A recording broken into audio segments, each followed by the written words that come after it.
Y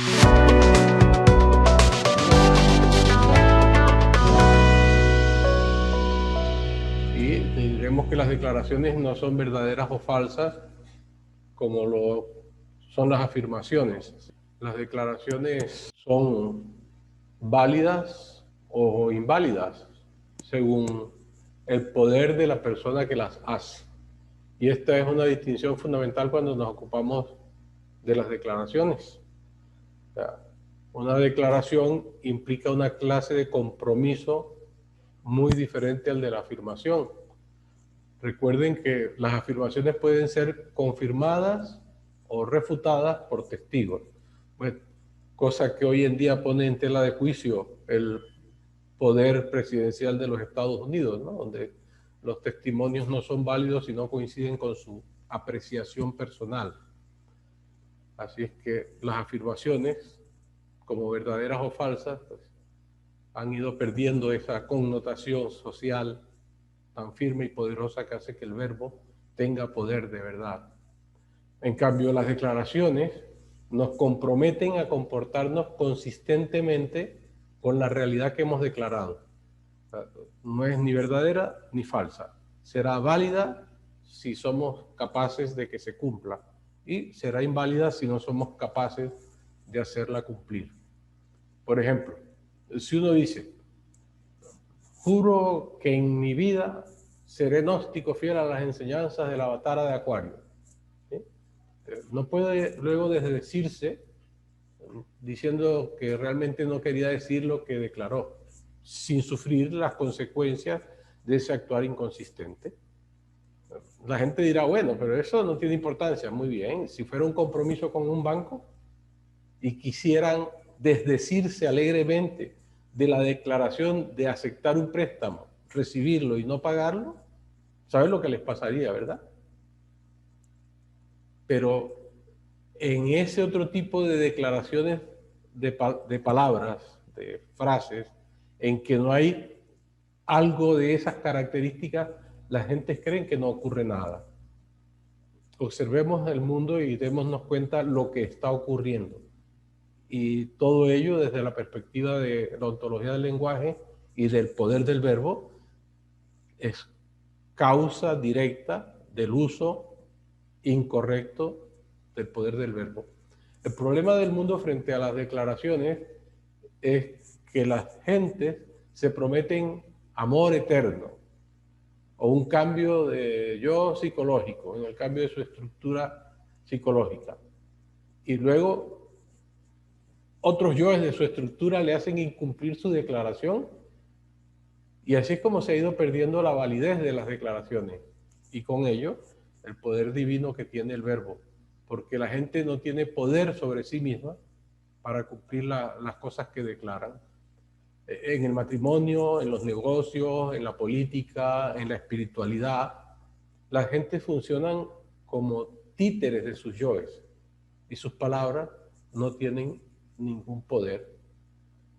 Fíjense, cuando cualquiera de nosotros hace una declaración, se compromete por la validez de su declaración. Eso significa que las personas, cuando hacemos una declaración, sostenemos tener la autoridad para hacer tal declaración, es decir, el poder, y que fue hecha de acuerdo a las normas sociales aceptadas. La autoridad está generalmente limitada a normas sociales específicas en todas las comunidades, ¿sí? Las personas a quienes se les otorga autoridad para hacer una determinada declaración deben, por lo general, cumplir ciertos requisitos para poder hacer esas declaraciones. Y un jurado, por ejemplo, en los juicios, tienen autoridad para declarar un veredicto de inocencia o culpabilidad, pero para hacerlo es porque cumplen con las normas sociales claramente establecidas, se les ha elegido para ello. Lo mismo ocurre cuando se quiere pertenecer a una fraternidad espiritual como la gnóstica, que se debe cumplir ciertas normas sociales claramente establecidas por nuestra organización.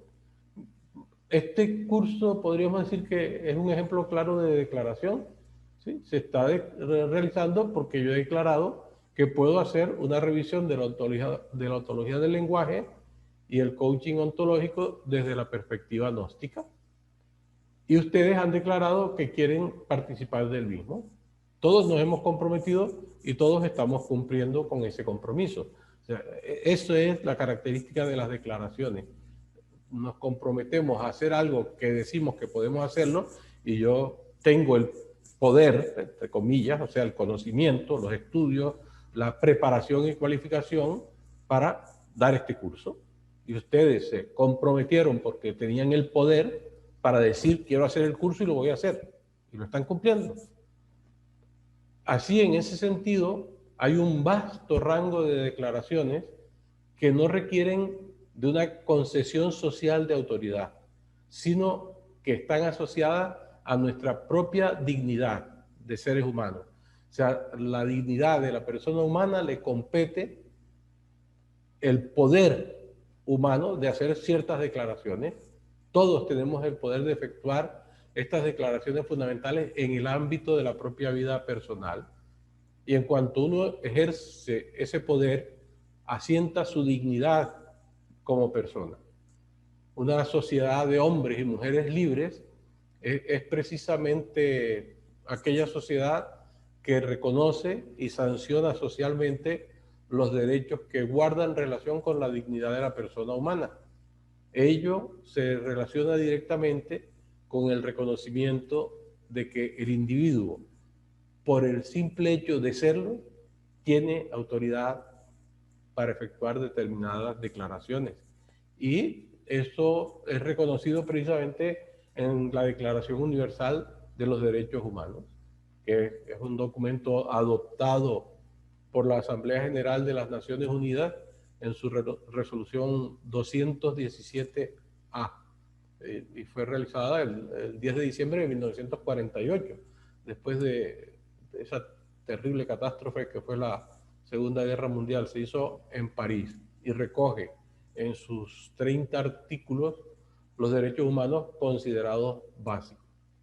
En línea con lo que estamos trabajando y comentando, vale la pena destacar tres de estos derechos que son los numerales 19, que dice: toda persona tiene derecho a la libertad de pensamiento, de conciencia y de religión.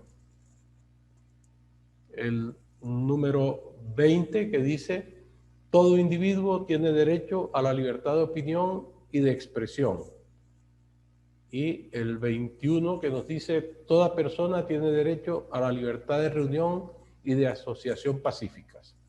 Son derechos fundamentales que han sido recogidos por prácticamente todas las naciones del mundo.